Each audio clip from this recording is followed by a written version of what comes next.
ನಮಸ್ಕಾರ. Always stupid TV5 prime ಶೋಗೆ ಸ್ವಾಗತ. ನಾನು ಶ್ರೀಲಕ್ಷ್ಮಿ ರಾಜ್ಕುಮಾರ್. ಈಗಾಗಿರ್ತಕ್ಕಂಥದ್ದು ಲಾಕ್ಡೌನ್, ಲೈಫ್ ಡೌನ್ ಅಲ್ಲ.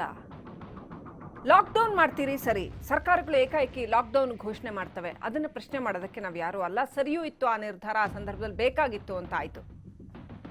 ಆದರೆ ಈ ಪರಿಸ್ಥಿತಿ ಏನಾಗಿದೆ, ಇಷ್ಟೆಲ್ಲ ಕೋಟ್ಯಂತರ ಜನರ ಜೀವನೋಪಾಯದ ಪ್ರಶ್ನೆ ಏನು? ಮನೇಲಿರ್ತಾರೆ, ಆಯಿತು 15 ದಿನ ಆಗಿದೆ, ಇನ್ನೊಂದು 15 ದಿನ ಅಂದರೆ ಅಕಸ್ಮಾತ್ ಇದೇನಾದರೂ ಸ್ವಲ್ಪ ಮಟ್ಟಿಗೆ ಕಂಟಿನ್ಯೂ ಆದರೆ ಒಂದೊಂದು ತಿಂಗಳಗಟ್ಟಲೆ ಜನರ ಜೀವನೋಪಾಯದ ಪ್ರಶ್ನೆ ಏನು, ಆದಾಯದ ಪ್ರಶ್ನೆ ಏನು? ಎಷ್ಟು ದಿನ ಅಂತ ಆದಾಯ ಇಲ್ಲದೆ ಮನೇಲಿ ಸುಮ್ಮನೆ ಕೂತಿರೋಕ್ಕಾಗುತ್ತೆ? ಆದಾಯ ಇರೋರ ಬಗ್ಗೆ ನಾನು ಮಾತನಾಡ್ತಾ ಇಲ್ಲ. ಚೆನ್ನಾಗಿ ಮನೇಲಿ ಎಲ್ಲ ತಿನ್ನಕ್ಕೆ ಉಣ್ಣಕ್ಕೆ ಆರಾಮಾಗಿದೆಯಪ್ಪ, ಇನ್ನೂ 10 ವರ್ಷ ಮನೇಲಿರು ಅಂತಂದ್ರೂ ನನಗೇನೂ ತೊಂದರೆ ಆಗಲ್ಲ ಫೈನಾನ್ಷಿಯಲಿ, ಇಂಥವ್ರ ಬಗ್ಗೆ ನಾನು ಮಾತನಾಡ್ತಾ ಇಲ್ಲ. ಅಂಥವ್ರ ಸಂಖ್ಯೆ ಎಷ್ಟಿದೆ? ಸ್ವಾಮಿ ಕರ್ನಾಟಕದ 7 ಕೋಟಿ ಜನಗಳಲ್ಲಿ ಆಯಾ ತಿಂಗಳಿಗೆ ಆದಾಯ ಬಂದ್ರೆ ಅಷ್ಟೇ ನಾವು ಸುಖವಾಗಿರ್ತೀವಿ, ತಿನ್ನೋಕೆ ಉಣ್ಣೋಕೆ ಸಿಗುತ್ತೆ ಅನ್ನೋಂಥ ಜನಗಳೇ ಹೆಚ್ಚಾಗಿದ್ದಾರೆ. ಬಹಳ ಸುಭಿಕ್ಷವಾದಂಥ ನಾಡಲ್ಲ ನಮ್ಮದು. ಕಾರ್ಮಿಕರು, ಗಾರ್ಮೆಂಟ್ಸ್ಗೆ ಹೋಗೋರು, ಅಥವಾ ಇನ್ನು ಬೇಕಾದಷ್ಟು ಜನ ಮಧ್ಯಮ ವರ್ಗ, ಕೆಳ ಮಧ್ಯಮ ವರ್ಗ, ತಿಂಗಳ ಆದಾಯ ಬಂತ ಅಥವಾ ಇವತ್ತು ದುಡ್ದು ಇವತ್ತು ಉಣ್ಣೋರು ಬೇಕಾದಷ್ಟು ಜನ ಇದ್ದಾರೆ. ಇಂಥ ಸನ್ನಿವೇಶದಲ್ಲೂ ಕೂಡ ಆರ್ಥಿಕ ಪ್ಯಾಕೇಜನ್ನು ಅನೌನ್ಸ್ ಮಾಡೋದಕ್ಕೆ ಮೀನಾಮೇಷ ಎಣಿಸಲಾಗ್ತಾ ಇದೆ. ಹಾಗಾದ್ರೆ ಜನ ಬದುಕು ಉಳಿಯೋದು ಹೇಗೆ? ನೋಡಿ, ಇವತ್ತು ಈ ಪ್ರಶ್ನೆ ಕೇಳ್ತಾ ಇದ್ದೀವಿ ಅಂತಂದ್ರೆ, ಇದು ಒಂದು ವಿಶ್ವ ಯುದ್ಧ ಅಂತ ನೀವು ಪರಿಗಣಿಸಿದ್ರೆ, ಅಥವಾ ಯಾವುದೇ ಥರದ ಯುದ್ಧ ಅಂತ ಪರಿಗಣಿಸಿದ್ರೆ, ಸ್ವಾತಂತ್ರ್ಯ ಬಂದು ಅದಕ್ಕಿಂತ ಹಿಂದಿನ ಚರಿತ್ರೆ ಅಂತೂ ನಾವು ಏನು ಮಾಡೋಕ್ಕಾಗಲ್ಲ ಬಿಡಿ, ನಮ್ಗೆ ಈಗ ಅದ್ರ ಬಗ್ಗೆ ಈಗ ಮಾತಾಡೋಕ್ಕಾಗಲ್ಲ. ಆದರೆ ಸ್ವಾತಂತ್ರ್ಯ ಬಂದು 7-8 ದಶಕಗಳ ನಂತರ ಹೇಗೆ ರೂಪಿಸಿದ್ದೀವಿ ನಮ್ಮ ರಾಜ್ಯನ ಅಥವಾ ನಮ್ಮ ದೇಶನ, ನಾವು ನಮ್ಮ ವ್ಯವಸ್ಥೆನ ಹೇಗೆ ಇಟ್ಕೊಂಡಿದ್ದೀವಿ ನಾವು. ಒಂದು ಪ್ಯಾಂಡಮಿಕ್ ಬಂದರೆ ಇಲ್ಲ ಜೀವ ಇಲ್ಲ ಜೀವನ ಅಂತ ನೋಡೋವಂಥ ಪರಿಸ್ಥಿತಿ ಬಂತಲ್ಲ, ಇಷ್ಟು ಒಂದು ರೀತಿಯೇ ಅಲ್ಲಿ ಅವ್ಯವಸ್ಥೆನ ರೂಪಿಸ್ಕೊಂಡಿದ್ದೀವಲ್ಲ, ಇಂಥ ದುಸ್ಥಿತಿಯನ್ನು ನೋಡ್ಕೊಂಡು ಸುಮ್ಮನೆ ಇರೋದಕ್ಕೆ ಅವಿಷ್ಟು ಪೆಟ್.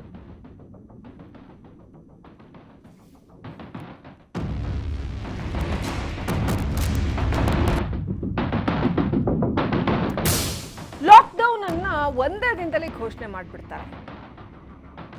ನಿಮ್ಮ ನಿರ್ಧಾರನ ನಾವು ಪ್ರಶ್ನೆ ಮಾಡಲ್ಲ, ಅಗತ್ಯನೂ ಇತ್ತು ಅಂತ. ಆದರೆ ಇದು ಲೈಫ್ ಡೌನ್ ಅಲ್ಲ. ಸಂವಿಧಾನ ಕೂಡ ರೈಟ್ ಟು ಲಿಬರ್ಟಿ ಅಂತ ಬದುಕೋ ಹಕ್ಕನ್ನು ಕೊಡುತ್ತೆ ನಮಗೆ. ಅಷ್ಟೇ ಅಲ್ಲ, ರೈಟ್ ಟು ಲೈವ್ಲಿಹುಡ್ ಅಂತ ಅಂದ್ರೆ ಆದಾಯದ ಹಕ್ಕನ್ನ, ಅಂದ್ರೆ ಒಂದು ಬದುಕನ್ನ ನಡೆಸೋದಕ್ಕೆ ಬೇಕಾಗಿರುವಂತ ಆದಾಯವನ್ನ ಗಳಿಸಿಕೊಳ್ಳೋದು ಕೂಡ ನಮ್ಮ ಹಕ್ಕು, ಅದನ್ನು ಕೊಡುತ್ತೆ. ಈಗ ಯಾರ ತಪ್ಪು?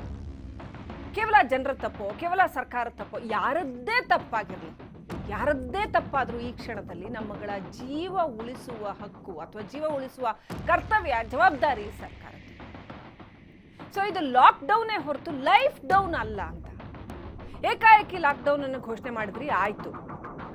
ಆದರೆ ಆರ್ಥಿಕ ಪ್ಯಾಕೇಜ್ನ ಘೋಷಣೆ ಮಾಡೋದಕ್ಕೆ ಇಷ್ಟೊಂದು ಮೀನಾಮೇಷ ಯಾಕೆ? ಇಷ್ಟಕ್ಕೂ ಆ ಆರ್ಥಿಕ ಪ್ಯಾಕೇಜನ್ನ ಒಂದ್ಸಗಿ ನೀವು ಜನರ ತೆರಿಗೆ ಹಣದಲ್ಲೇನೆ ಕೊಡುವಂಥದ್ದು, ಏನು ನಿಮ್ಮ ಪಾಕೆಟಿಂದ ಕೊಡೋದಿಲ್ಲ. ಜನರ ತೆರಿಗೆ ಹಣದಲ್ಲಿ ಆ ಜನ ಸಾಯ್ತಾ ಇದ್ದಾಗ, ಈಗ ನಮ್ಮ ಮನೆಯಲ್ಲಿ ಒಂದು ಸ್ವಲ್ಪ ದುಡ್ಡು ಇರುತ್ತಪ್ಪ, ತೀರಾ ಕುತ್ತಿಗೆವರೆಗೂ ಬಂತು, ಅದೇನೋ ಅನಿವಾರ್ಯವಾಗಿ ಬೇಕೇ ಬೇಕು, ಅದನ್ನು ಸ್ಪೆಂಡ್ ಮಾಡಿದ್ರೆ ನಮ್ಮ ಜೀವ ಉಳಿಯುತ್ತೆ, ನಾವು ಸ್ಪೆಂಡ್ ಮಾಡೇ ಮಾಡ್ತೀವಿ. ಜನರ ಹಣವನ್ನ ಮಾಡಬೇಕಲ್ವಾ? ಜನ ಕಷ್ಟದಲ್ಲಿರುವಾಗ ಕೊಡಬೇಕಲ್ವಾ? ಅವ್ರಿಗೆ ಪರಿಹಾರ ಯಾಕೆ ಕೊಡೋದಿಲ್ಲ? ಈಗ ನೀವು ಲಾಕ್ಡೌನ್ ಯಾಕೆ ಮಾಡಿದ್ರಿ ಅಂತ ಕೇಳಿದ್ರೆ ನೀವು ಪ್ಯಾಂಡಮಿಕ್ ಆಗ್ತು ಮತ್ತೊಂದು ಅಂತೀರಿ, ನಾವು ಹಂಗೆ ಪ್ರಶ್ನೆ ಮಾಡಕ್ ಬರಲ್ಲ. ಆದ್ರೆ ಅಲ್ಲಿ ಲಾಕ್ಡೌನ್ ವಿತೌಟ್ ಫೈನಾನ್ಷಿಯಲ್ ಅಸಿಸ್ಟೆನ್ಸ್ ಇದೆಯಲ್ಲ, ಎಷ್ಟರ ಮಟ್ಟಿಗೆ ನ್ಯಾಯ ಇದು?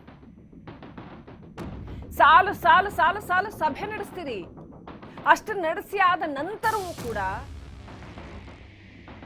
ಒಂದು ಸಮಗ್ರವಾದಂಥ ನಿರ್ಧಾರಕ್ಕೆ ಬರಕ್ಕಾಗಲ್ಲ. ಅಂದ್ರೆ ಸಮಗ್ರವಾದ ದೃಷ್ಟಿಯಿಂದ ನೋಡಿ ಇಡೀ ರಾಜ್ಯದಲ್ಲಿ ಒಂದು ನಿರ್ಧಾರ ಕೈಗೊಳ್ಳೋದಕ್ಕೆ ಸಾಧ್ಯ ಆಗಲಿಲ್ಲ ಅಂತಂದ್ರೆ ಪ್ರಶ್ನೆ ಮಾಡ್ಬೇಕಲ್ವಾ? ಪ್ಯಾಕೇಜ್ ಕೊಡ್ಬೇಕಾ ಬೇಡವಾ ಅಂತಾನೆ ಸಭೆ ನಡೆದ್ರೂ ಕೂಡ ಇನ್ನೂ ಕೂಡ ಘೋಷಣೆ ಮಾಡೋಕ್ಕಾಗಿಲ್ಲ. ಹಾಗಾದ್ರೆ ಈ ಸಾಲು ಸಾಲು ಸಭೆಗಳ ಅಗತ್ಯ ಏನಿತ್ತು? ಅಲ್ಲ, ಒಬ್ಬ ಕಡು ಬಡವ ಶ್ರಮಿಕ ವರ್ಗದ ಜನ, ಇವತ್ತು ದುಡ್ದು ಇವತ್ತು ಉಣ್ಣೋರು ಬಹಳ ಕಡಿಮೆ ಸಂಖ್ಯೆನಲ್ಲಿ ಇಲ್ಲ. ನಾವೇನು ಶ್ರಮಿಕ ವರ್ಗದ ಜನ ತುಂಬ ಕಡಿಮೆ ಆಗಿ ರಾಜ್ಯ ಏನು ನಳನಳಿಸ್ತಾ ಇಲ್ಲ.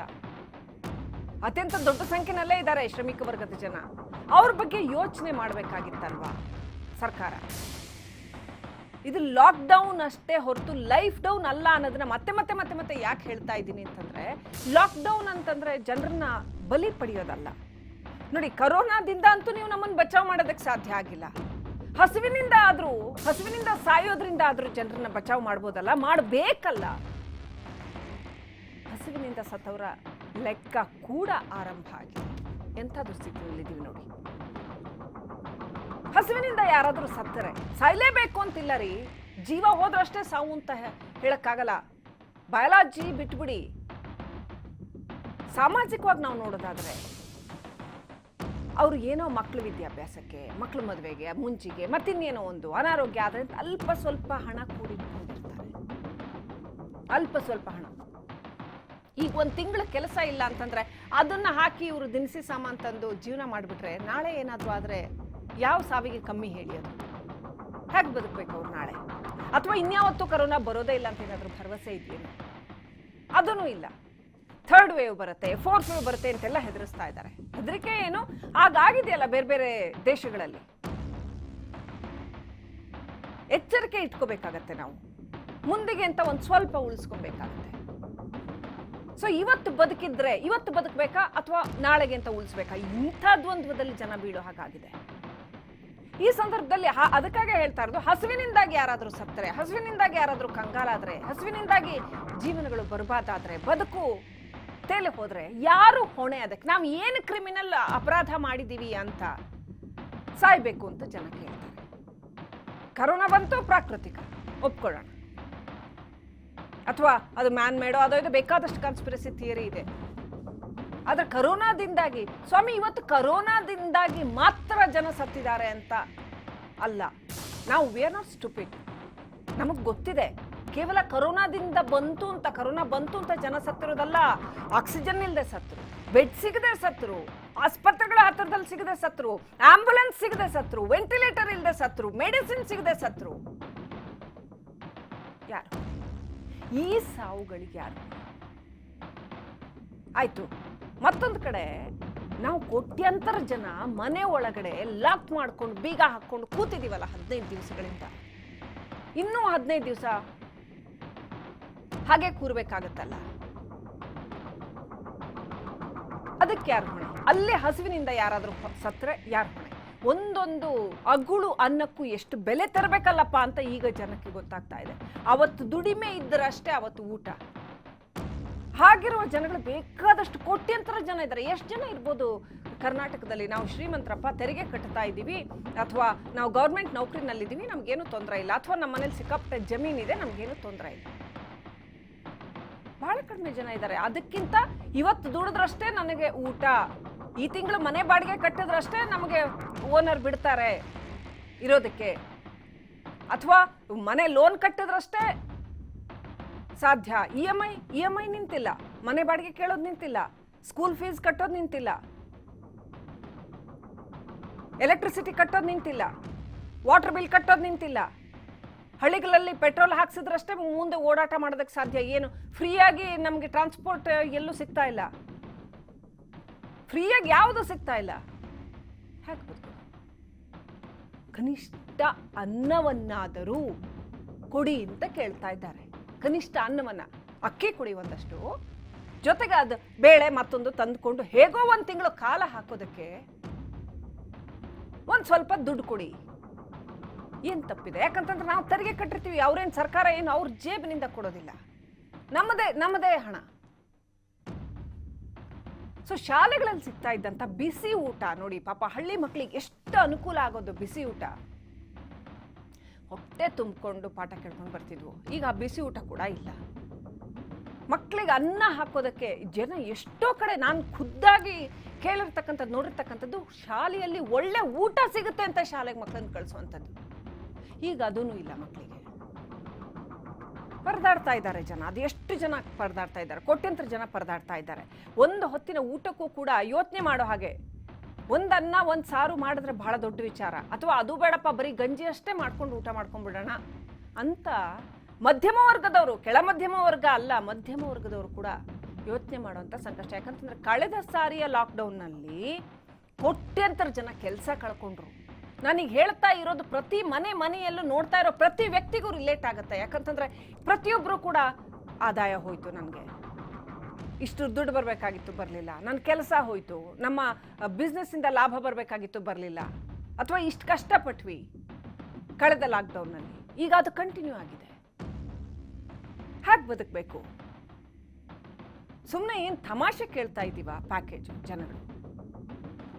ಅದಕ್ಕೆ ಹೇಳ್ತಾ ಇರೋದು, ಇದು ಲೈಫ್ ಡೌನ್ ಅಲ್ಲ, ಲಾಕ್ಡೌನ್ ಅಂತೀರಿ ನೀವು, ಹೇಳ್ತೀರಿ ಕರೋನಾ ಬರೋದನ್ನ ತಡೆಯೋದಕ್ಕಂತೂ ಸಾಧ್ಯ ಆಗಲಿಲ್ಲ. ಬೇಸಿಕಲಿ ಅದನ್ನ ತಡಿಬೇಕಾಗಿತ್ತು. ನಮ್ಮ ನಿಜವಾಗ್ಲೂ ಒಂದು ಒಳ್ಳೆ ಏನು ಕಲ್ಯಾಣ ರಾಜ್ಯ ಆಗಿದ್ರೆ ಜನಗಳಿಗೆ ಕರೋನಾ ಬರೋದನ್ನೇ ತಡಿಬೇಕಾಗಿತ್ತು. ರೈಟ್ ಟು ಲೈಫ್ ಅಂತ ನಾವು ಅದನ್ನು ಹೇಳ್ಬೋದಾಗಿತ್ತು. ಆಗ ಅದಾಗ್ಲಿಲ್ಲ.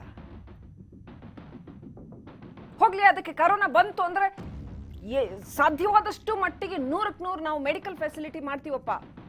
ಅವಾಗ ಹೇಳ್ತಾರ ಇಲ್ಲ ಬೇರೆ ದೇಶಗಳಲ್ಲೇ ಸಾಧ್ಯ ಆಗಲಿಲ್ಲ, ಸಾವು ನೋವು ಅದು. ಸೊ ಎಷ್ಟರ ಮಟ್ಟಿಗೆ ನಾವು ತಯಾರಿ ಮಾಡ್ಕೊಂಡಿದ್ದೀವಿ, ಎಷ್ಟರ ಮಟ್ಟಿಗೆ ನಾವು ತಯಾರಿದ್ದೀವಿ? ಏನೋ ಒಂಥರ ಪ್ರಿಮಿಟಿವ್ ಸೊಸೈಟಿನಲ್ಲಿ ಇದ್ದೀವೇನೋ, ಏನು ಭಾಳ ಏನು ವ್ಯತ್ಯಾಸ ಇಲ್ಲ. ಏನೋ ಅಲ್ಪ ಸ್ವಲ್ಪ ಟೆಕ್ನಾಲಜಿ ಅದು ಇದು ಅಂತ. ಯಾವ ಟೆಕ್ನಾಲಜಿ ಜೀವ ಉಳಿಸ್ತಾ ಇದ್ದಾರೆ ಇವತ್ತು? ಯಾವ ಟೆಕ್ನಾಲಜಿ ಅನ್ನ ಕೊಡುತ್ತೆ? ಲಾಕ್ಡೌನ್ ಅಂತ ಮನೇಲಿ ಕೂತಿರೋ ಒಬ್ಬ ಆಟೋ ಡ್ರೈವರ್ಗೆ ಯಾವ ಟೆಕ್ನಾಲಜಿ ಅನ್ನ ಕೊಡುತ್ತೆ? ಯಾವ ಪ್ರಗತಿ, ಯಾವ ಅಭಿವೃದ್ಧಿ ಅನ್ನ ಕೊಡುತ್ತೆ? ಎಂಥ ಸೊಸೈಟಿ ಕಟ್ಟಿದೀವಿ ನೋಡಿ ನಾವು. ಒಂದು ಇಡೀ ಜಗತ್ತಿಗೆ ಹೋಲಿಸಿದ್ರೆ 1 ಗ್ರಾಮ್ ಇರ್ತಕ್ಕಂಥ ಒಂದು ವೈರಾಣು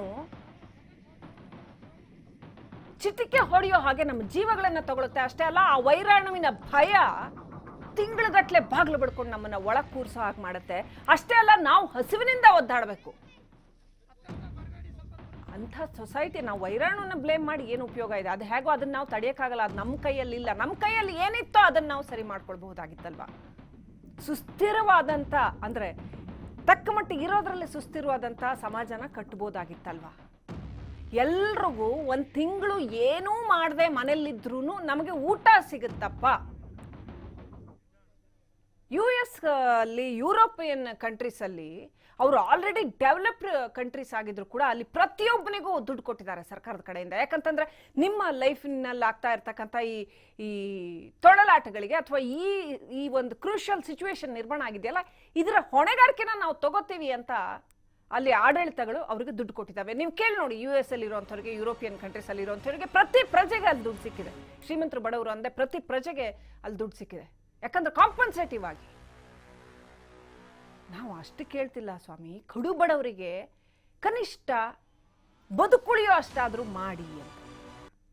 ಲಾಕ್ಡೌನ್ ಮಾಡಿದ್ರಿ ಸರಿ, ಆದ್ರೆ ಲೈಫ್ ಡೌನ್ ಆಗಬಿಟ್ರೆ ಏನ್ ಮಾಡ್ತೀರಿ? ಅದಕ್ಕೆ ಯಾರು ಹೊಣೆ?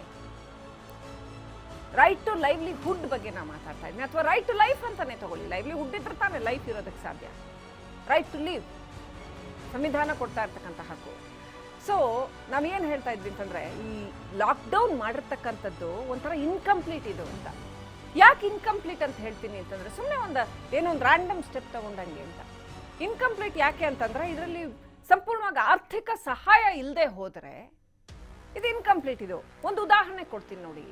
ಉದಾಹರಣೆಗೆ, ಜೈಲುಗಳಲ್ಲಿರ್ತಕ್ಕಂಥವ್ರಿಗೆ ಕೂಡ ಬೇಕು ಅಂತ ರೂಲ್ಸ್ ಇದೆ. ಕೇವಲ ಮಾನವೀಯತೆ ಆಧಾರದ ಮೇಲಲ್ಲ, ಅಯ್ಯೋ ಪಾಪ ಬದುಕೊಳ್ಳಿ ಅಂತಲ್ಲ.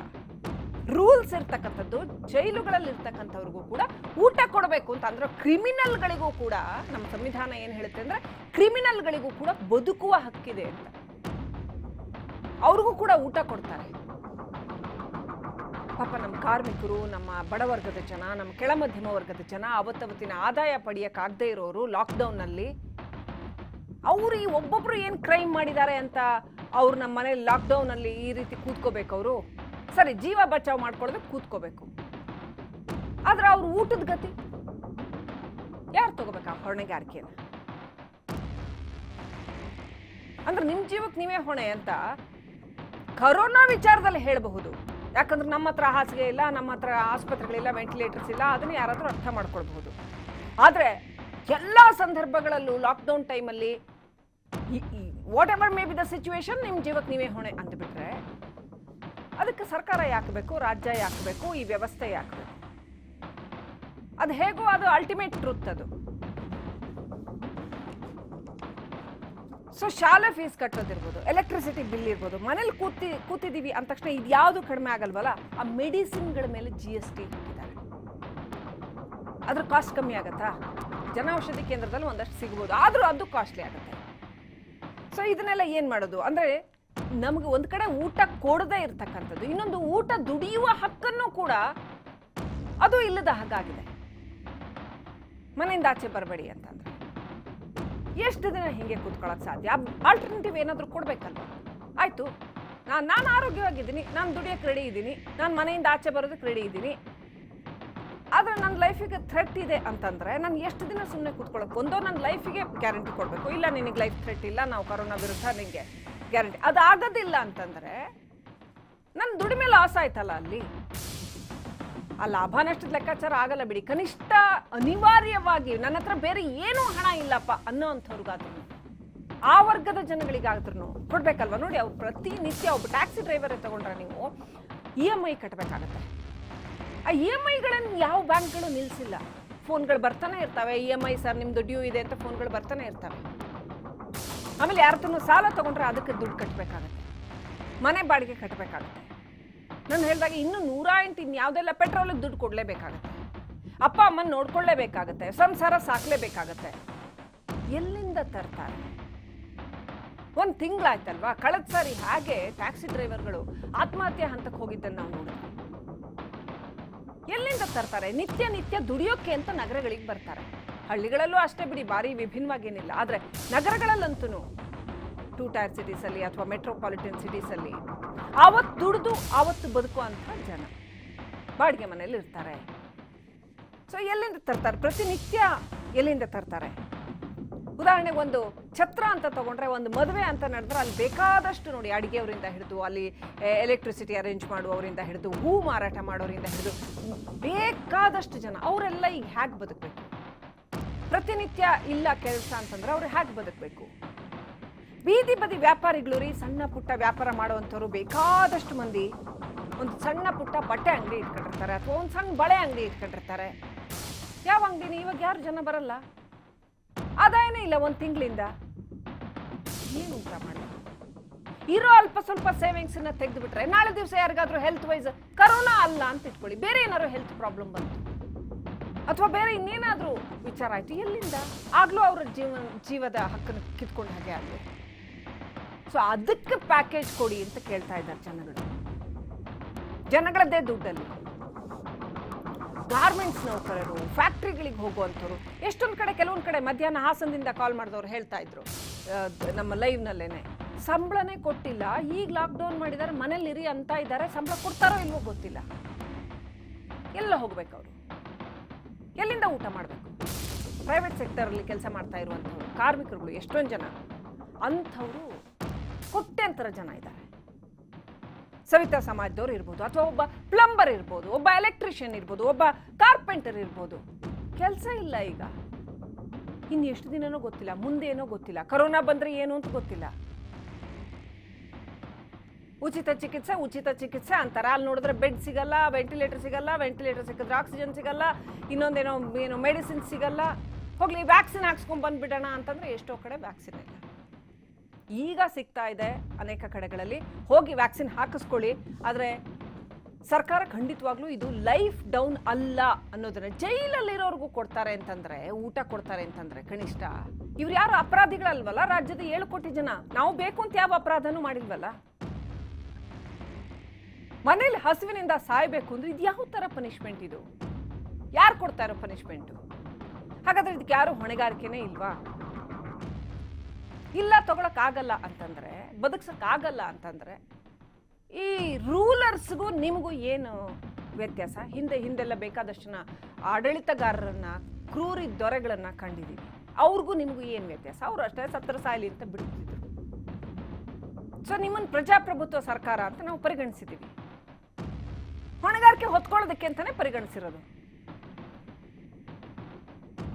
ಅದಕ್ಕೆ ನಾನು ಯಾವಾಗಲೂ ಹೇಳೋದು, ಆ AC ಕಾರ್ ಬಿಟ್ಟು ಇಳಿದ್ರೆ, ಒಂದು ಹೊತ್ತಿನ ಊಟನ ಅರ್ನ್ ಮಾಡಿದ್ರೆ, ಗಳಿಸಿದ್ರೆ, ಪಡ್ಕೊಳ್ಳೋದು ಬೇರೆ, ಗಳಿಸೋದು ಬೇರೆ. ಆ ಒಂದು ಹೊತ್ತಿನ ಊಟನ ಗಳಿಸಿದ್ರೆ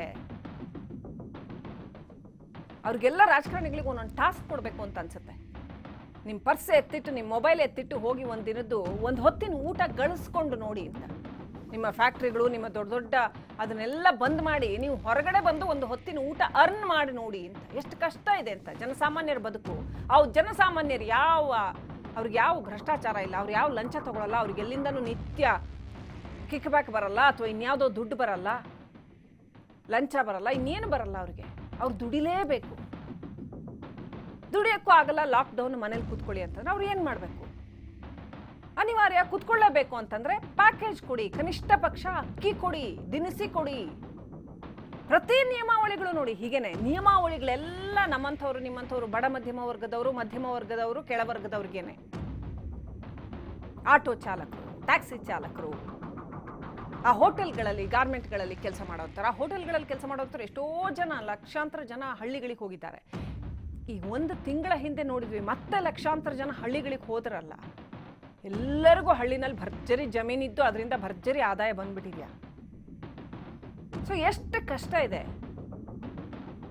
ಕೂಲಿ ಮಾಡೋದಕ್ಕೂ ಈಗ ಯಾರು ಕೂಲಿ ಕೆಲಸ ಮಾಡಿಸ್ಕೋತಾ ಇಲ್ಲ. EMI ಕಟ್ಟಬೇಕು ಇನ್ನು ಕೆಲವರಿಗೆ. ಅವ್ರು ಎಲ್ಲಿಂದ EMI ಕಟ್ತಾರೆ? ಏನೋ ಒಂದು ಸಣ್ಣ ವಸ್ತು ತಗೊಂಡಿದ್ರು ಕೂಡ ಅದಕ್ಕೆ EMI ಕಟ್ಟಬೇಕು ಅಂತಂದ್ರೆ ಎಲ್ಲಿಂದ EMI ಕಟ್ತಾರೆ? ಆಯ್ತು, ತಮ್ಮ ಹತ್ರ ಇರೋ ಯಾವುದೋ ಅಲ್ಪ ಸ್ವಲ್ಪ ಸೇವಿಂಗ್ಸ್ ಅಲ್ಲಿ EMI ಕಟ್ಟಿದ್ರು ಊಟಕ್ಕೆ ಏನ್ ಮಾಡ್ತಾರೆ? ಬೀದಿ ಬದಿ ವ್ಯಾಪಾರಿಗಳು ₹1 ವ್ಯಾಪಾರ ಇಲ್ಲ.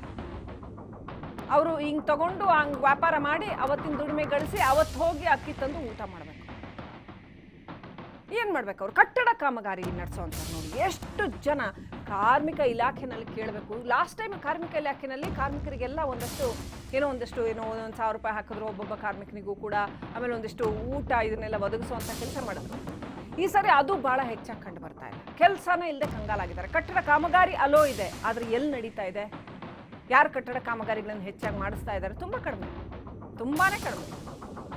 ರೆಗ್ಯುಲರ್ ದಿನಗಳಿಗೆ ಹೋಲಿಸಿದ್ರೆ ಜಸ್ಟ್ 2% ನಡೀತಾ ಇರ್ಬೋದು ಅಷ್ಟೇ. ಅವ್ರೇನ್ ಮಾಡಬೇಕು? ಕಟ್ಟಡ ಕಾರ್ಮಿಕರು ಅವತ್ತು ಕೆಲಸ ಸಿಕ್ಕಿದ್ರೆ ಅವತ್ತು ಪ್ರತಿ ಕಟ್ಟಡ ಕೋಟ್ಯಂತರ ಕಟ್ಟಡಗಳಿದ್ದಾವಲ್ಲಪ್ಪ ಕರ್ನಾಟಕದಲ್ಲಿ, ಇವೆಲ್ಲದನ್ನ ಕಟ್ಟುವಂತಹ ಕಾರ್ಮಿಕರು ಏನ್ ಮಾಡ್ಬೇಕು? ಅವರು ಕನಿಷ್ಠ ಅನ್ನ ಕೊಡಿ ಅಂತ ಅವ್ರು ಕೇಳೋದಕ್ಕೆ ಧ್ವನಿನೂ ಕೂಡ ಇಲ್ಲ ಪಾಪ. ಏನ್ ಭಿಕ್ಷೆ ಬೇಡ ಅಂತ ಸನ್ನಿವೇಶ ಬಂದು ಹೋಯ್ತಾ ಜನರು? ಹಾಗಾದ್ರೆ ಇದು ಭಿಕ್ಷೆ ಅಲ್ಲ, ಯಾಕಂತಂದ್ರೆ ನಮ್ಮದೇ ರಾಜ್ಯದ ಜನರ ದುಡ್ಡು ಸರ್ಕಾರದಲ್ಲಿ ಇರ್ತಕ್ಕಂಥದ್ದು. ಸೋಂಕು ತಡೆಯುವಲ್ಲಿ ನೀವು ವಿಫಲರಾಗಿದ್ದಕ್ಕೆ ಈಗ ಜನಗಳು ಮನೆಯಲ್ಲಿ ಕೂತ್ಕೊಬೇಕಾಗಿದೆ. ಆಯ್ತು, ಸಮಸ್ಯೆ ಎರಡು ಕಡೆಯಿಂದ ಇದೆ. ಜನರು ಹೊರಗಡೆ ಓಡಾಡ್ಬಿಟ್ರು, ಹಾಗಾಗಿ ಸೋಂಕು ಹರಡ್ತು ಅಂತ ಹೇಳೋದಾದ್ರೆ, ಅದಕ್ಕೆ ಇದು ಪ್ರಜೆಗಳಿಂದ ಪ್ರಜೆಗಳಿಗಾಗಿ ಅಂತ ಇರೋದಾದ್ರೆ, ಈಗ ಜನ ಮನೇಲಿ ಊಟ ಇಲ್ಲದೆ ಸಾಯ್ತಾರೆ ಅಂತಂದ್ರೆ ಆಗ್ಲೂ ಕೂಡ ಪ್ರಜೆಗಳ ದುಡ್ಡನ್ನೆಲ್ಲ ಅವ್ರಿಗೆ ಪ್ಯಾಕೇಜ್ ಕೊಡ್ಬೇಕಾಗತ್ತೆ. ಸೊ ಒನ್ಸ್ ಅಗೈನ್ ಇದು ಲಾಕ್ಡೌನ್ ಹೊರತು ಲೈಫ್ ಡೌನ್ ಅಲ್ಲ ಅಂತ. ಮನುಷ್ಯರ ಲೈವ್ಲಿಹುಡ್ ಅನ್ನ ಕಿತ್ಕೊಳ್ಳೋದಕ್ಕೆ ಯಾವ ಹಕ್ಕು ಇಲ್ಲ. ಬದಲಾಗಿ ಹಾಗಾದ್ರೆ ಹೇಗೆ? ಹೌ ಡು ಯು ಕಾಂಪನ್ಸೇಟ್ ಮಾಡ್ಬೇಕಲ್ವಾ? ಅದಕ್ಕೆ ನಾನು ಹೇಳೋದು, ಎಂಥ ಸಮಾಜ ನಿರ್ಮಾಣ ಮಾಡಿದ್ದೀವಿ ನಾವು. ಆರ್ಥಿಕತೆ ವಿಚಾರದಲ್ಲಿ, ಸಮಾಜದ ವಿಚಾರದಲ್ಲಿ, ಆರೋಗ್ಯದ ವಿಚಾರದಲ್ಲಿ ಎಷ್ಟು ಗಟ್ಟಿ ಇದ್ದೀವಿ ನಾವು ನೋಡ್ಕೊಳ್ಳಿ. ನಾವು ಎಲ್ಲರೂ ಒಂದು ಆತ್ಮಾವಲೋಕನ ಮಾಡ್ಕೊಳ್ಬೇಕಾಗಿರುವಂಥ ಸಂದರ್ಭ. ಒಂದು ಸಣ್ಣ ಅಣು ಬಂತು ಅಂತಂದ್ರೆ ಅಲ್ಲಾಡ್ ಹೋಗ್ತೀವಿ, ಶಿವ ಅಂತೀವಿ. ಅಂಥ ಪರಿಸ್ಥಿತಿ ಇಡೀ ಸಮಾಜಕ್ಕೆ ಸಮಾಜ ಬಾಯ್ ಬಡ್ಕೊಬೇಕು. ಅಂಥ ಪರಿಸ್ಥಿತಿ, ಅಂಥ ಸಮಾಜ ಕಟ್ಕೊಂಡಿದ್ದೀವಿ ನಾವು. ಯಾವ ಭದ್ರತೆ ಇದೆ? ಏನರ್ಥ ಇಷ್ಟು ವರ್ಷದ ಪ್ರಗತಿಗೆ, ಇಷ್ಟು ವರ್ಷದ ಅಭಿವೃದ್ಧಿಗೆ, ಇಷ್ಟು ವರ್ಷದ ಅಡ್ವಾನ್ಸ್ಮೆಂಟಿಗೆ ಏನರ್ಥ ಇದರಲ್ಲಿ? ಕನಿಷ್ಠ ಇವತ್ತಿಗೂ ಹಸುವಿನಿಂದ ಜನ ಸಾಯೋದನ್ನು ತಪ್ಪಿಸೋದಕ್ಕೆ ನಮ್ಮ ಕೈಲಿ ಆಗಲ್ಲ ಅಂತಂದ್ರೆ ಏನರ್ಥ? ಎಲ್ಲ ಪ್ರಜ್ಞಾವಂತ ಜನಗಳು ಯೋಚನೆ ಮಾಡಬೇಕು. ಲಾಕ್ಡೌನಲ್ಲಿ ಮನೇಲಿ ಕೂತ್ಕೊಂಡವರು ಇದನ್ನೊಂಚೂರು ಖಂಡಿತವಾಗ್ಲೂ ಯೋಚನೆ ಮಾಡಬೇಕಾದಂಥ ಸಂದರ್ಭ. ಇನ್ನು ಆಕ್ಚುಲಿ ಬೇಕಾಗಿರೋದು ನಾವು ಲಾಂಗ್ ರನ್ನಲ್ಲಿ ನೋಡಿದ್ರೆ ಕೇವಲ ಪ್ಯಾಕೇಜ್ ಅಷ್ಟೇ ಅಲ್ಲ, ಸಂಪೂರ್ಣ ಆರೋಗ್ಯ, ಸಂಪೂರ್ಣ ಆಹಾರ. ನಮ್ಗೆ ಆಹಾರಕ್ಕೂ ಏನು ಕೊರತೆ ಇಲ್ಲ, ನಮ್ಮ ಆರೋಗ್ಯಕ್ಕೂ ಏನು ಕೊರತೆ ಇಲ್ಲ ಅನ್ನುವಂಥ ಒಂದು ಆರೋಗ್ಯವಂತ ಸಮಾಜ. ಅದನ್ನ ನಿರ್ಮಾಣ ಮಾಡ್ಕೊಳ್ಳೋದಕ್ಕೆ ನಮ್ಮ ಕೈಲಾಗಿಲ್ಲ. ಸೊ ಇವತ್ತು ಲಾಕ್ಡೌನ್ ಮಾಡ್ಕೊಂಡು ವೈರಾಣುಗೆ ಹೆದರ್ಕೊಂಡು ಕೂತ್ಕೊಳ್ಳೇಬೇಕಾಗಿದೆ. ಇಲ್ಲ ಅಂತಂದ್ರೆ ನಮ್ಮ ಜೀವ ಹೋಗುತ್ತೆ. ಹಾಗಾಗಿ ಪ್ಯಾಕೇಜ್ ಕೊಡಿ ಅಂತಂದ್ರೆ ಏನಿಲ್ಲ, ಅಕ್ಕಿ ಕೊಡಿ. ಒಂದು 10 kg ಪ್ರತಿ ಕುಟುಂಬಕ್ಕೆ ಅಥವಾ ಪ್ರತಿ ವ್ಯಕ್ತಿಗೆ 10 kg ಅಕ್ಕಿ ಕೊಡಿ, ಅಥವಾ ಪ್ರತಿ ಕುಟುಂಬಕ್ಕೆ ₹10,000 ಕೊಡಿ, ಒಂದು ಸ್ವಲ್ಪ ದಿನಸಿ ವಸ್ತುಗಳನ್ನ ಕೊಡಿ ಅಂತ. ಭಿಕ್ಷೆ ಖಂಡಿತ ಅಲ್ಲ ಇದು ಜನರಿಂದ ಜನರಿಗಾಗಿ ಇರುವ ಸರ್ಕಾರ, ಜನರ ದುಡ್ಡಿನಿಂದ ಜನರಿಗೆ ಕೊಡಬೇಕಾಗಿರುವಂಥದ್ದು. ಯೋಚನೆ ಮಾಡ್ಬೇಕಲ್ವಾ? ಅಲ್ರಿ ಈಗ ಮತ್ತೆ ಮತ್ತೆ ಮತ್ತೆ ಮತ್ತೆ ನೆನಪಿಗೆ ಬರುವಂಥದ್ದು ನೋಡಿ, ರಾಜಕಾರಣಿಗಳ ಹತ್ರ ಸಾವಿರಾರು ಕೋಟಿ ರೂಪಾಯಿ ಇರುತ್ತೆ, ಮಾತೆತ್ತರೆ ಎಲ್ಲರೂ ಕೋಟಿ ವೀರರೇ, 8,000 ಕೋಟಿ 1,000 ಕೋಟಿ. ಸರ್ಕಾರದ ಹತ್ರ ಯಾಕೆ ದುಡ್ಡಿಲ್ಲ? ಸರ್ಕಾರ ನಡೆಸ್ತಾ ಇರೋ ಒಬ್ಬೊಬ್ರು ಕೋಟ್ಯಾಧಿಪತಿಗಳು, ಆದ್ರೆ ಸರ್ಕಾರದ ಹತ್ರ ದುಡ್ಡಿಲ್ಲ. India is a rich country with poor people ಅಂತ ಹಿಂದೆ ಯಾರೋ ಹೇಳಿದ್ರಂತೆ, ಹಂಗೆ ಇದು. ಇವ್ರ ಹತ್ರ ಎಲ್ಲರ ಹತ್ರ ಒಬ್ಬೊಬ್ರ ಹತ್ರನೂ ಏನು ಇಡೀ ಅರ್ಧ ರಾಜ್ಯ ಕೊಂಡ್ಕೊಳ್ಳೋಷ್ಟು ದುಡ್ಡಿದೆ ಅಂತ ಜನ ಮಾತಾಡ್ಕೋತಾರೆ. ಬಾಗಲಕೋಟೆಯಿಂದ ಬಸಪ್ಪ ಅಂತ ಕಾಲ್ ಮಾಡಿದ್ದಾರೆ. ನಮಸ್ಕಾರ ಬಸಪ್ಪ ಅವ್ರು, ಏನು ಹೇಳೋದಕ್ಕೆ ಬಯಸ್ತೀರಿ? ನಮಸ್ಕಾರ ಮೇಡಮ್. ಹೇಳಿ ಬಸಪ್ಪ ಅವ್ರು, ಏನು ಹೇಳೋದಕ್ಕೆ ಬಯಸ್ತೀರಿ? ಏನಿಲ್ರಿ ಮೇಡಮ್, ಹೋದ್ ಸಲ ಲಾಕ್ಡೌನ್ ಮಾಡಿದ್ರಲ್ಲ ಸರ್ಕಾರದವ್ರಿ, ಹೋದ್ ಸಲ ಲಾಕ್ಡೌನ್ ಮಾಡಿದ್ರಲ್ಲ ಸರ್ಕಾರದವ್ರಿ, ಅದು ಯಾವ್ದು ಯೋಜನಾ ಅವರಿಗೆ ಫಲಾನುಭವಿಗಳಿಗೆ ತಲುಪೇ ಇಲ್ರಿ. ಓಕೆ. ಇವತ್ರಿ ರಿಕ್ಷಾದವ್ರಿಗೆ ಮಾಡಿದ್ರಿ, ಆ ರಿಕ್ಷಾ ಮಾಲಕರ ಬೇರೆ ಇರ್ತಾರ್ರಿ, ರಿಕ್ಷಾ ಹೊಡೆಯೋರ ಬೇರೆ ನೋಡಿ, ಅವ್ರಿಗೆ ಹೋಗಿ ಮುಟ್ಟೇ ಇಲ್ರಿ.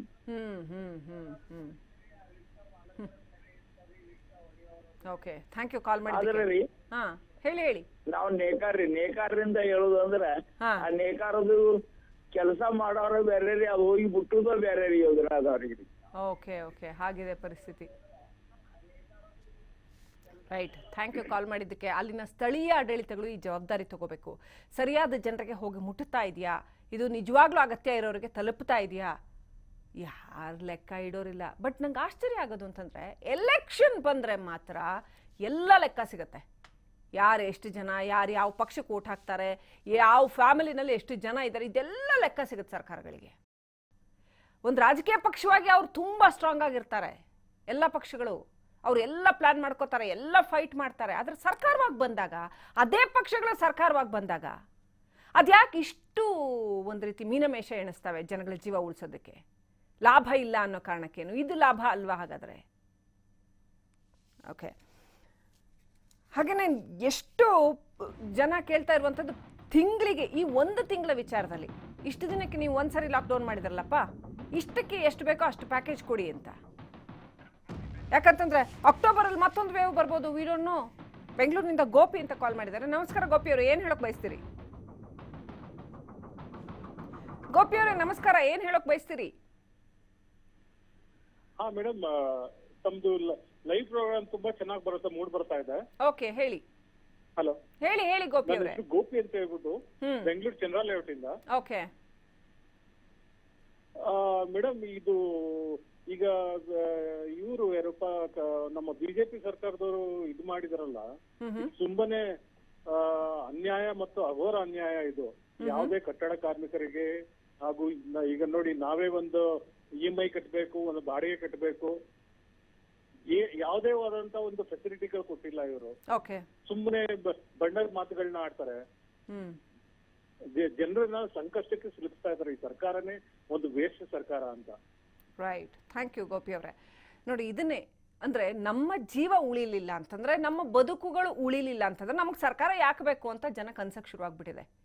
ಅಲ್ಲಿಂದ ಹಳ್ಳಿನಲ್ಲಿ, ಈಗ ಹಳ್ಳಿಗಳಲ್ಲಿ ಕರೋನಾ ಜಾಸ್ತಿ ಆಗ್ತಾ ಇದೆ. ಯಾವುದೋ ಹಳ್ಳಿನಲ್ಲಿ ಕರೋನಾ ಬಂದು ಬಿದ್ಕೊಂಡಿದ್ದಾರೆ ಅಂತಂದ್ರೆ, ಒಂದು ಆಂಬ್ಯುಲೆನ್ಸ್ ಸಿಗೋದಿಲ್ಲ ಅಂತಂದ್ರೆ, ಒಂದು ವೆಹಿಕಲ್ ಸಿಗೋದಿಲ್ಲ ಅಂತಂದ್ರೆ, ಅಥವಾ ಮನೇಲಿದ್ದಾರೆ ಲಾಕ್ಡೌನ್ ಟೈಮಲ್ಲಿ ಆದ್ರೂ ಊಟ ಇಲ್ಲ ಅಂತಂದ್ರೆ, ಹಸಿವಿನಿಂದ ಸಾಯುವಂತ ಪರಿಸ್ಥಿತಿ ಅಂತಂದ್ರೆ, ಸರ್ಕಾರ ಯಾಕೆ ಬೇಕು ಅಂತ ಜನ ಕೇಳ್ತಾರೆ.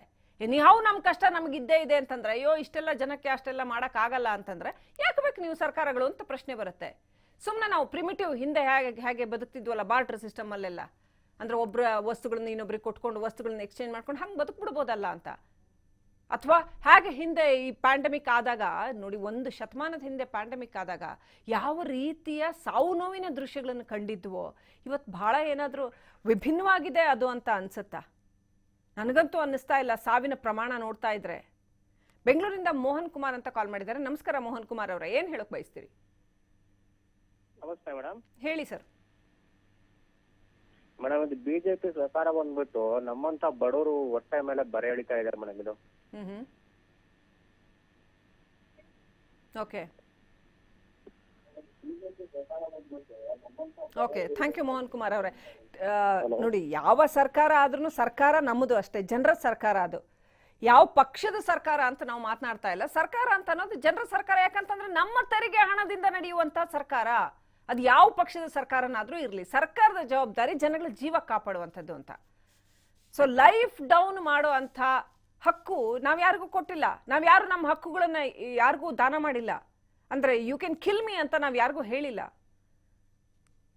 ಹಾಗಿದೆ ಪರಿಸ್ಥಿತಿ. ಸಂವಿಧಾನನೇ ಪ್ರತಿಯೊಬ್ಬರಿಗೂ ಕೂಡ ಬದುಕುವ ಹಕ್ಕನ್ನ ಕೊಡುತ್ತೆ. ಯಾಕೆ ಸಂವಿಧಾನ ಯಾಕೆ ಬೇಕು ಹಾಗಾದ್ರೆ? ಬದುಕುವ ಹಕ್ಕನ್ನ ಸಂವಿಧಾನ ಕೊಡುತ್ತೆ ಅಂತಂದ್ರೆ ನೀವೆಲ್ಲ ಸಂವಿಧಾನದ ರಕ್ಷಕರು ಅಂತ ನಿಮ್ಮನ್ನ ಆಯ್ಕೆ ಮಾಡಿ ಜನ ಕಳ್ಸಿರ್ತಾರೆ. ಸೊ ಹಾಗಾಗಿ ನಾವು ಏನು ಪ್ಯಾಕೇಜನ್ನ ಜನ ಕೇಳ್ತಾ ಇದ್ದಾರಲ್ಲ, ಇದು ಬಹಳ ಕಡಿಮೆ, ಬಹಳ ಕಡಿಮೆ. ಇದು ಅಭಿವೃದ್ಧಿ ಹೊಂದಿದ ದೇಶಗಳಲ್ಲಿ, US, UK ಅಂತ ಕಂಟ್ರಿಗಳಲ್ಲಿ ಜನಕ್ಕೆ ಕಾಂಪನ್ಸೇಟಿವ್ ಆಗಿ ದುಡ್ಡು ಕೊಡ್ತಾ ಇದೆ ಸರ್ಕಾರ. ಅಂದ್ರೆ ನಿಮ್ಮನ್ನ ನಾವು ಮನೇಲಿ ಕೂರಿಸ್ತಾ ಇದ್ದೀವಿ, ಇಷ್ಟೆಲ್ಲ ತೊಂದರೆ ಕೊಟ್ಬಿಟ್ವಿ ನಿಮಗೆ, ವಿ ಆರ್ ಸಾರಿ, ಸೊ ನಾವು ಕಾಂಪನ್ಸೇಟಿವ್ ಆಗಿ ನಿಮ್ಗೆ ಇಷ್ಟು ಪೇ ಮಾಡ್ತೀವಿ ಅಂತ. ಅಲ್ಲೂ ಕೊರೋನಾಕ್ಕೆ ಸೂಕ್ತವಾದ ಔಷಧಿ ಯಾರಿಗೂ ಕಂಡುಹಿಡಿಯಕ್ಕಾಗಿಲ್ಲ, ಅಥವಾ ಕೊರೋನಾನ ಓಡಿಸೋದಕ್ಕೆ ಯಾರಿಗೂ ಆಗಿಲ್ಲ. ಅವರೂ ಇಷ್ಟೇ ಕಷ್ಟದಲ್ಲಿದ್ದಾರೆ. ಅದ್ರ ಡಿಫ್ರೆನ್ಸ್ ಏನಿದೆ ನೋಡಿ. ಅಲ್ಲಿ ಇಡೀ ದೇಶದ ಜನಗಳಿಗೆ, ಇಡೀ ರಾಜ್ಯದ ಜನಗಳಿಗೆ ಅವರಿಗೆ ಪೇ ಮಾಡೋಕ್ಕೆ ಸಾಧ್ಯ ಆಗುತ್ತೆ. ನಾನು ಮತ್ತೆ ಕೇಳೋದು, ಸುಮ್ಮನೆ ನಾವೊಂದು ಗೊಳೋ ಅಂತ ಇನ್ನೂ ಎಷ್ಟು ವರ್ಷ ಹಿಂಗೆ ಹತ್ಕೊಂಡಿರೋಣ? ಅಂತ ಒಂದು ಸುಭದ್ರ ಸೊಸೈಟಿನ, ಎಂಥದ್ದೇ ಸಾವು ನೋವು ಆಗಲಿ, ಎಂಥದ್ದೇ ಯುದ್ಧ ಮತ್ತೊಂದು ಆಗಲಿ, ಎಂಥದ್ದೇ ವೈರಾಣು ಬರಲಿ ಅಥವಾ ರೋಗ ಬರಲಿ, ಎಂಥದ್ದೇ ಪ್ರಾಕೃತಿಕ ವಿಕೋಪ ಸಂಭವಿಸ್ಲಿ, ಅಷ್ಟಾದರೂ ನಾವು ಮತ್ತೆ ಮೇಲೆದ್ದು ನಿಲ್ತೀವಿ, ನಮ್ಮ ಜನಗಳನ್ನ ನಾವು ಕಾಪಾಡ್ಕೋತೀವಿ ಅಂತ ಒಂದು ಗಟ್ಟಿತನನ ನಾವು ಎಲ್ಲಿ ಹುಟ್ಟಾಕ್ತೀವಿ? ಒಂದು ರಾಶಿ ಕೋಟಿ ಕೋಟಿ ಕೋಟಿ ಕೋಟಿ ಜನಸಂಖ್ಯೆ ಹುಟ್ಟಾಕಿದೀವಿ ಬಿಟ್ರೆ, ಆ ಗಟ್ಟಿತನ ಅವ್ರಿಗವ್ರು ಅನಿವಾರ್ಯವಾಗಿ ಏನೋ ಹೇಳ್ತಾರಲ್ಲ, ಸರ್ವೈವಲ್ ಆಫ್ ದ ಫಿಟ್ಟೆಸ್ಟ್ ಅನ್ನೋ ಹಾಗೆ somehow we are surviving.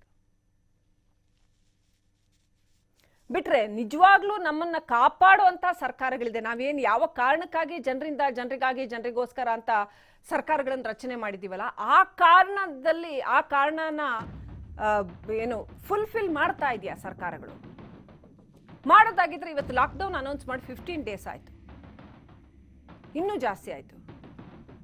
So ಜನ ಹೆಂಗ್ ಬದುಕ್ತಾರೆ ಅಂತ ನೋಡ್ಬೇಕಾಗಿತ್ತಲ್ವಾ? ಓಕೆ, ಮುಂಬೈಯಿಂದ ಕರೆ ಇದೆ. ನಮಸ್ಕಾರ, ಯಾರು ಮಾತನಾಡ್ತಿರೋದು?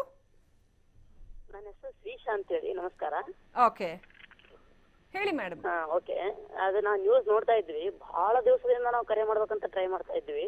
ಓಕೆ, ನಮ್ಗೆ ಇವತ್ತು ಸಿಕ್ಕಿದೆ, ಥ್ಯಾಂಕ್ ಯು. ಅಂದ್ರೆ ಈಗ ನಾವು ನ್ಯೂಸ್ ನೋಡ್ತಾ ಇದ್ವಿ, ನ್ಯೂಸ್ ನಲ್ಲಿ ತಾವು ಮಾತಾಡ್ತಾ ಇದ್ರಿ, ಇದು ಲಾಕ್ ಡೌನ್ ಅಲ್ಲ, ಲೈಫ್ ಡೌನ್ ಆಗಿಬಿಟ್ಟಿದೆ ಈಗ ಅಂತ ಹೇಳಿ. ಆಗ್ಬಾರ್ದು ಅಂತ ಹೇಳ್ತಾ ಇದ್ದೆ. ಆಗಬಾರದು, ಆದ್ರೆ ಬಡವರ ಕಷ್ಟ ಯಾರಿಗೆ ಹೇಳ್ಕೊಳ್ಳೋದು? ಬಡವರು ತಾವು ದುಡಿಬೇಕಾದ್ರೆ ಮೊದ್ಲಿಗೆ ನಾವು ಬೇರೆ ಕಡೆ ಹೋಗ್ಲೇಬೇಕಾಗ್ತದಲ್ಲ. ಕರೆಕ್ಟ್. ನಾವು ಮುಂಬೈದಲ್ಲಿದ್ದು ನಾವು ಕನ್ನಡ ಪ್ರೇಮಿಗಳು, ನಾವು ಕನ್ನಡದವ್ರೆ, ನಾವು ಕರ್ನಾಟಕದವ್ರೆ. ಬಹಳ ಸಂತೋಷ. ಕರ್ನಾಟಕದಲ್ಲಿ ಅಷ್ಟಾಗ್ತಾ ಇದೆ ಅಂದ್ರೆ ನಮಗೆ ಬಹಳ ಟೆನ್ಷನ್ ಆಗಿತ್ತು. ಅದಕ್ಕೋಸ್ಕರ ನಾನು ಟಿವಿಯಲ್ಲಿ ಎಂದಾದ್ರೂ ಒಮ್ಮೆ ನಾನು ಯಾರ ಜೋಡಿಯರೇನು ಮಾತಾಡಿದ ಅದ್ರ ಬಗ್ಗೆ ನಾವು ಮಂತ್ರಿಗಳದು ಸ್ವಲ್ಪ ಚರ್ಚೆ ಮಾಡ್ಬೇಕು ಅಂತ ತಿಳ್ಕೊಂಡು ನಾನು ಕರೆ ಮಾಡ್ತಾ ಇದ್ದೆ. ಇವತ್ತು ಕರೆ ಸಿಕ್ಕಿದೆ ನನಗೆ. ಮತ್ತು ಯಡಿಯೂರಪ್ಪ ಸರ್ಕಾರದವರು ಲಾಕ್ ಡೌನ್ ಮಾಡಿದಾರಲ್ಲ ಈಗ, ಇನ್ನು ಲಾಕ್ ಡೌನ್ ಮುಂದುವರಿಸ್ತಾ ಇದ್ದಾರೆ, ಹೌದಲ್ವಾ? ಹೌದು. ಹಲೋ, ಹೌದೌದು, ಮುಂದುವರಿಸ್ತಾ ಇದ್ದಾರೆ ಅಂತ ಇನ್ನು ಅಫಿಷಿಯಲ್ ಅನೌನ್ಸ್ಮೆಂಟ್ ಆಗ್ಬೇಕಷ್ಟೇ. ಅಫಿಷಿಯಲ್ ಅನೌನ್ಸ್ಮೆಂಟ್ ಇದ್ರೆ ಜನರು ಪರದಾಡ್ಬೇಕಾಗುತ್ತೆ ಮುಂದೆ. ಓಕೆ, ಈಗ ಎಷ್ಟೋ ನೀವು ನೋಡಿದ್ದೀರಾ ಕೇಸ್ಗಳನ್ನ, ಪ್ರತಿನಿತ್ಯ 30-35 ಸಾವಿರ ಕೇಸಸ್ ಆಗ್ತಾ ಇದೆ ಕರ್ನಾಟಕದಲ್ಲಿ. ಕರೆಕ್ಟ್. ಲಾಕ್ ಡೌನ್ ಮಾಡಿದೆ, ಪಾಪ ದುಡಿಯುವ ಸಂಬಂಧ ತಾವು ಹೊರಗಡೆ ಬರ್ತಾರೆ, ಮತ್ತೆ ಜನರ ಮೇಲೆ ತಪ್ಪು ತಿಳುವಳಿಕೆ ಮಾಡಿ ಜನರ ಮೇಲೆ ಹಾಕಿ ಬಿಡ್ತಾರೆ. ಕರೆಕ್ಟ್. ಅದಕ್ಕೋಸ್ಕರ ಲಾಕ್ ಡೌನ್ ಮಾಡಿ ಬೇಡ ಅಂದಿಲ್ಲ, ಆದ್ರೆ ಜನರಿಗೆ ತಾವು ಬಡವರಿಗೆ ತಾವು ಅದರಲ್ಲಿ ಸ್ವಲ್ಪ ಅವರಿಗೆ ದುಡ್ಡನ್ನು ಸ್ವಲ್ಪ ವರ್ಗಾವಣೆ ಮಾಡಿಸ್ಬೇಕು ಬಡವರಿಗೆ.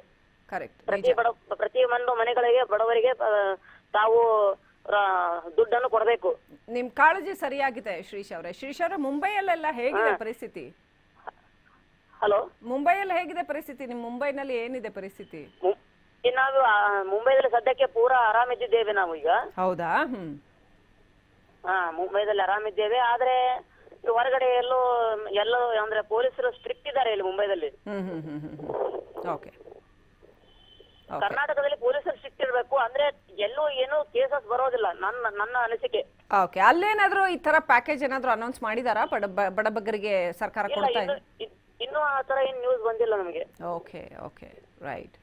ಆದ್ರೆ ಮಹಾರಾಷ್ಟ್ರ ಫಸ್ಟ್ ಅಲ್ಲಿ ಇತ್ತು ಕೊರೋನಾ ಕೇಸಸ್ ಅಲ್ಲಿ, ನಿಜ ಕಂಟ್ರೋಲ್ ಮಾಡಿದ್ರು ಅವರು. ಆದ್ರೆ ಈಗ ಮಹಾರಾಷ್ಟ್ರ ಎಷ್ಟು ಕೆಳಗಡೆ ಬಂದಿದೆ ಅಂದ್ರೆ ಕರ್ನಾಟಕ ಫಸ್ಟ್ ಹೋಗಿದೆ ಈಗ. Correct correct, right. America Italy ಆದಂಗಾಯ್ತು ಕರ್ನಾಟಕ ಮಹಾರಾಷ್ಟ್ರ. ನಿಜ. ಥ್ಯಾಂಕ್ ಯು ಶ್ರೀಶ್ ಅವರೇ ಕಾಲ್ ಮಾಡಿದ್ದಕ್ಕೆ. ಹೇಗೆ ಅದ್ರ ಬದಲು ಆಗ್ತಾ ಇದೆ ಹಾಗೆ ಕರ್ನಾಟಕ ಮಹಾರಾಷ್ಟ್ರ ಆಗ್ತಾ ಇದೆ. ಕರೆಕ್ಟ್, ಥ್ಯಾಂಕ್ ಯು ಕಾಲ್ ಮಾಡಿದ್ದಕ್ಕೆ. ನೋಡಿ, ಎಲ್ಲೆಲ್ಲಿಂದ ಜನ ಅಬ್ಸರ್ವ್ ಮಾಡ್ತಾ ಇದ್ದಾರೆ, ಏನಾಗ್ತಾ ಇದೆ, ಜೀವನ ಏನಾಗ್ತಾ ಇದೆ ಅಂತ. ಎಲ್ಲಿಂದ ಶಕ್ತಿ ಬರುತ್ತೆ? ಲಾಕ್ಡೌನಲ್ಲಿ ಮೊದಲೇ ಎಮೋಷನಲಿ ಜನ ಕುಸಿದು ಹೋಗಿರ್ತಾರೆ, ಭಯಭೀತರಾಗಿ ಕೂತಿರ್ತಾರೆ, ಸುತ್ತಮುತ್ತ ಸಾವು ನೋವಿನ ವಿಚಾರಗಳನ್ನ ನೋಡ್ತಾ ಇರ್ತಾರೆ. ಹಾಗೆ ಮುಂದೆ ಬದುಕೋದು ಅಂತ ಇಂಥ ಟೈಮಲ್ಲಿ ಸರ್ಕಾರದ ಕಡೆಯಿಂದ ಏನು ಧೈರ್ಯ, ಏನು ಅಥವಾ ನಮ್ಗೊಂದು ಸ್ವಲ್ಪ ಊಟಕ್ಕೇನಾದರೂ ಸಿಗುತ್ತಪ್ಪ ಅಂತಂದ್ರೂ ಅಷ್ಟರ ಮಟ್ಟಿಗೆ ರಿಲೀಫ್ ಸಿಗುತ್ತೆ ಜನಗಳಿಗೆ, ಅಷ್ಟರ ಮಟ್ಟಿಗೆ ರಿಲೀಫ್. ಏನು ನೀವು ಒಂದು 10 kg ಅಕ್ಕಿ ಕೊಡೋದ್ರಿಂದ ಅಥವಾ ಪ್ರತಿಯೊಬ್ಬರ ಅಕೌಂಟಿಗೆ 10,000 ರೂಪಾಯೋ ಅಥವಾ 1,000 ರೂಪಾಯಿ ನೀವು ಎಷ್ಟು ಹಾಕ್ತಿರೋ ಅದನ್ನು ಹಾಕ್ಬಿಟ್ಟ ಆ ಕ್ಷಣಕ್ಕೆ ಉದ್ಧಾರ ಆಗಿಬಿಡ್ತಾರೆ, ಎಲ್ಲ ಕಷ್ಟ ಕಳೆದು ಹೋಗುತ್ತೆ ಅಂತ. ಹಾಗಲ್ಲ ಅಂತ ನಮಗೂ ಗೊತ್ತು, ಜನಕ್ಕೂ ಗೊತ್ತು, ಸರ್ಕಾರಗಳಿಗೂ ಗೊತ್ತು. ಆದರೆ ಕೊಡೋ ಅಷ್ಟನ್ನಾದರೂ ಕೊಡಬೇಕಲ್ವಾ? ಜನರ ಜೀವದ ಗತಿ ಏನು, ಜೀವನದ ಗತಿ ಏನು, ಊಟದ ಗತಿ ಏನು ಅನ್ನೋದನ್ನ ಆದರೂ ತಕ್ಷಣ ಸರ್ಕಾರ ಯೋಚನೆ ಮಾಡಿ, ಏನು ಪಾಕೆಟ್ಟಿಂದ ಕೊಟ್ಟ ಹಾಗೆ, ಏನೋ ಭಿಕ್ಷೆ ಕೊಟ್ಟ ಹಾಗೆ ಈ ಆಟಿಟ್ಯೂಡ್ ಇಟ್ಕೊಂಡಿದ್ದಾವ ಸರ್ಕಾರಗಳು. ಅಂದರೆ ಏನೋ ಭಾಳ ಸಹಾಯ ಮಾಡ್ತಾ ಇದ್ದೀವಿ ನಾವು. ಸಹಾಯ ಅಂತ ಕರೆಯೋದು ತಪ್ಪು ಅಂತ ಹೇಳ್ತೀನಿ ನಾನು ಇದನ್ನು. ಇದು ಆ್ಯಕ್ಚುಲಿ ಕರ್ತವ್ಯ ಆಗಬೇಕು ಸರ್ಕಾರದ ಕಡೆಯಿಂದ, ಜನಗಳನ್ನ ಉಳಿಸೋ ಅಂಥ ಕರ್ತವ್ಯ. Otherwise why do we need a system? ಬೇಡ, ಎಲ್ಲ ಅವ್ರವ್ರ ಲೈಫ್ ಅವ್ರವ್ರು ಅಂತ ನೋಡ್ಕೊಬೋದಲ್ಲ. ನೋಡಿ, ಆಸ್ಟ್ರೇಲಿಯಾದಲ್ಲಿ ಇರೋವಂಥ ನನ್ನ ಸ್ನೇಹಿತೆ ಒಬ್ಳಿಗೆ ಕಾಲ್ ಮಾಡಿದ್ದೆ. ಏನು ಸೆಕೆಂಡ್ ವೇವ್, ಇಲ್ಲಿ ಏನು ಸೆಕೆಂಡ್ ವೇವು ಇಲ್ಲ, ಫಸ್ಟ್ ವೇವ್ ಮುಗೀತಿದ್ದಂಗೆ ನಾವು ಎಲ್ಲ ಅಲರ್ಟ್ ಆಗಿಬಿಟ್ವಿ, ಇಡೀ ಸರ್ಕಾರ ಕಂಪ್ಲೀಟ್ ರೆಸ್ಪಾನ್ಸಿಬಿಲಿಟಿ ತೊಗೊಂಡಿದೆ, ಇಲ್ಲಿ ಯಾರು ಮನೆಯಿಂದ ಹೊರಗೆ ಬಂದಿಲ್ಲ ಆವತ್ತಿಂದನೂ ಕೂಡ, ಆ್ಯಂಡ್ ನಮಗೆಲ್ಲವೂ ಸಿಕ್ಕಿದೆ ಅಂತ ಹೇಳ್ತಾ ಇದ್ದಾರೆ. ಇಲ್ಲಿ ಏನು ಸೆಕೆಂಡ್ ವೇವ್ದು ಸದ್ದೇ ಇಲ್ಲ ಇಲ್ಲಿ ಅಂತ. ಅಂದರೆ ಹಾಗಿದ್ದಿದ್ದರೆ ನಾವು ಯಾವ ಪ್ಯಾಕೇಜನ್ನು ಕೇಳಬೇಕಾಗಿರಲಿಲ್ಲ. ಹಾಗಿದ್ದಿದ್ದರೆ ಪರಿಸ್ಥಿತಿ ಅಷ್ಟರ ಮಟ್ಟಿಗೆ, ಅದಕ್ಕೆ ಅವು ಅಡ್ವಾನ್ಸ್ಡ್ ಕಂಟ್ರೀಸ್ ಅಂತ ಹೇಳ್ತೀವಿ. ನಾವು ಇನ್ನೂ ಎಷ್ಟು ವರ್ಷ ಹೀಗೆ, ಅಂದರೆ ವ್ಯತ್ಯಾಸ ನೋಡಿ, ಇನ್ನೂ ಎಷ್ಟು ವರ್ಷ ಇದೇ ರೀತಿ ಜನಗಳು ಏನೋ ಬೇಡ್ತಾ ಇದ್ದಾರೇನೋ ಅನ್ನೋ ಥರ ಜನಗಳಿಗೆ 1 ತಿಂಗಳು ಜನಗಳನ್ನ ಮನೇಲಿ ಕೂರಿಸಿದ್ರೆ ಅವ್ರನ್ನ ಊಟ ಹಾಕೋಕ್ಕೆ ನಮಗೆ ಶಕ್ತಿ ಇಲ್ಲ ಅಂತ ಹೇಳ್ತಾ ಇದ್ದೀವ ನಾವು. ಸರ್ಕಾರದ ಕೈಲಿ ದುಡ್ಡಿಲ್ಲ ಅಂತ ಏನಾದರೂ ಹೇಳಿದ್ರೆ ಇದೇ ಅರ್ಥ ಅಲ್ವಾ? ವರ್ಷಗಟ್ಟಲೆ ಲಾಕ್ಡೌನ್ ಮಾಡಿದ್ದು ಕೂಡ ಜನರನ್ನ ಸೇಫಾಗಿ ಇಡಬಲ್ಲ ಶಕ್ತಿ ಮುಂದುವರೆದ ರಾಷ್ಟ್ರಗಳಿಗಿದೆ ಅಂತಂದರೆ ನಾವು ಯೋಚನೆ ಮಾಡಬೇಕಲ್ವ, ನಾವು ಯಾಕೆ ಹೀಗಿದ್ದೀವಿ ಅಂತ, ನಮ್ಮಲ್ಲಿ ಯಾಕೆ ಇಂಥ ವ್ಯವಸ್ಥೆ ಅಂತ. ರಾಜಕಾರಣಿಗಳಿಗೆ ಯಾರಿಗಾದ್ರೂ ಊಟಕ್ಕೆ ತೊಂದರೆ ಆಗತ್ತಾ? ಎಷ್ಟೇ ವರ್ಷ ಮನೇಲಿ ಕೂತ್ಕೊಂಡ್ರು ಕೋಟಿಗಟ್ಟಲೆ ಇರುತ್ತಲ್ವಾ? ಯಾಕೆ ಇಷ್ಟು ಡಿಫ್ರೆನ್ಸ್ ಯಾಕೆ ಅಂತ? Such huge difference. ಕೆಲವು ಜನಗಳಿಗೆ, ಒಂದು ವರ್ಗದ ಜನಗಳಿಗೆ ಅವ್ರಿಗೆ ಯಾವತ್ತೂ ಯಾವ ತೊಂದರೆನೂ ಆಗಲ್ಲ. ಈಗ ಸಾಮಾನ್ಯ ಜನಗಳು ಮಾತ್ರ, ಕಾರ್ಮಿಕರು, ಆಟೋದವರು, ಟ್ಯಾಕ್ಸಿನವರು, ಅಥವಾ ಗಾರ್ಮೆಂಟ್ಸ್ಗೆ ಹೋಗೋರು, ಅಥವಾ ಯಾವುದೇ. ರೈಟ್, ಚಿತ್ರದುರ್ಗದಿಂದ ಪ್ರಕಾಶ್ ಅಂತ ಕಾಲ್ ಮಾಡಿದ್ದಾರೆ. ನಮಸ್ಕಾರ ಪ್ರಕಾಶ್ ಅವರೇ, ಏನು ಹೇಳೋಕೆ ಬಯಸ್ತೀರಿ? ಮೇಡಮ್ ನಾವು ಅಡಿಗೆ ಭಟ್ರು. ಹಾಂ, ಹಲೋ, ಹೇಳಿ ಹೇಳಿ. ಅಡಿಗೆ ಭಟ್ರು ನಾವು. ಅಡಿಗೆ ಭಟ್ರು. ದುಡಿಮಿಲ್ಲ, ಸರ್ಕಾರದಿಂದ ಏನೋ ಸೌಲಭ್ಯ ಇಲ್ಲ, ಎಲ್ಲ ಫಂಕ್ಷನ್ಗಳೆಲ್ಲ ನಿಂತ್ಬಿಟ್ಟಿದ್ದಾವು ನೋಡಿ. ಏನಾರ ಮಾಡಿ ವ್ಯವಸ್ಥೆ ಮಾಡ್ಬೇಕು ಮೇಡಮ್. ಏನು ಹೇಳೋಕೆ ಬಯಸ್ತೀರಿ ಸರ್ಕಾರಕ್ಕೆ? ಮೇಡಮ್ ಅದೇ ಸರ್ಕಾರಕ್ಕೆ ಏನು ಹೇಳೋಕೆ ಬಯಸ್ತೀರಿ? ಏನು ರಿಕ್ವೆಸ್ಟ್ ಮಾಡೋಕೆ ಬಯಸ್ತೀರಿ? ನಮಗೆ ಒಂದು ಸ್ವಲ್ಪ ಹೆಲ್ಪ್ ಮಾಡಕ್ ಹೇಳ್ಬೇಕು. ಎಲ್ಲರಿಗೆ ಹೆಲ್ಪ್ ಮಾಡ್ತಾರ, ನಮಗೆ ಅಡಿಗೆ ಭಟ್ರಿಗೆ ಒಬ್ಬರಿಗೆ ಹೆಲ್ಪ್ ಮಾಡಿಲ್ಲ. ಹೋದ ವರ್ಷನೂ ಮಾಡಿಲ್ಲ, ಈ ವರ್ಷ ಇಲ್ಲ. ಖಂಡಿತವಾಗ್ಲೂ ಥ್ಯಾಂಕ್ ಯು ಪ್ರಕಾಶ್ ಅವರೇ ಕಾಲ್ ಮಾಡಿದ್ದಕ್ಕೆ. ನೋಡಿ, ಜಾತಿ, ಜನಾಂಗ, ಮತ್ತೊಂದು ಅಂತಂದರೆ ಅದು ಯಾವುದನ್ನು ನೋಡದೆ ಸರ್ಕಾರ ಇವತ್ತು ಯಾರಿಗೆಲ್ಲ ಆದಾಯ ಕಮ್ಮಿ ಇದೆಯೋ, ಯಾರಿಗೆಲ್ಲ ಬದುಕೋಕ್ಕೆ ಸಾಧ್ಯ ಇಲ್ವೋ, ಪಾಪ ಅವ್ರಿಗೆ ಫಂಕ್ಷನ್ ಆದ್ರಷ್ಟೇ ಅವ್ರಿಗೆ ಅವತ್ತಿಂದ ಅಲ್ಲಿ ಹೋಗ್ತಾರೆ, ಅಲ್ಲಿ ಕೆಲಸ ಮಾಡ್ತಾರೆ, ಅಲ್ಲಿ ದುಡ್ಡು ಕೊಡ್ತಾರೆ, ಇಸ್ಕೊಂಡು ಬರ್ತಾರೆ. ಹಂಗಿದ್ರೆ ಬದುಕೋಕ್ಕೆ ಸಾಧ್ಯ ಆಗುತ್ತೆ. ಇಷ್ಟು ಕಷ್ಟ ಇದೆ. ಬೆಂಗಳೂರಿಂದ ಮಂಜುನಾಥ್ ಅಂತ ಕಾಲ್ ಮಾಡಿದ್ದಾರೆ. ನಮಸ್ಕಾರ ಮಂಜುನಾಥ್ ಅವರೇ, ಏನು ಹೇಳೋಕೆ ಬಯಸ್ತೀರಿ? ಹೇಳಿ, ಏನು ಹೇಳೋಕೆ ಬಯಸ್ತೀರಿ? ನಾನೊಬ್ಬ ಟೈಲರು. ಓಕೆ, ನನಗೆ ಇವಾಗ ಎಲ್ಲ ಪ್ಯಾಕೇಜ್ ಹೇಳ್ತಾರಲ್ಲ, ನಮ್ಗೆ ಯಾವ್ದೋ ಪ್ಯಾಕೇಜ್ ಅಂತೂ ನಮ್ಗೆ ಸರ್ಕಾರದಿಂದ ಕೊಡಲ್ಲ. ನಾನು ಅವತ್ತಿಂದ ಹೇಳ್ತಾ ಇದ್ದೀನಿ, ಇವರು ಒಂದು ಸರ್ಕಾರದವ್ರಿಗೆ ನಾವ್ ಇನ್ನೇನು ಕೇಳಕ್ ಆಗಲ್ಲ ಮೇಡಮ್ ಅವರೇ.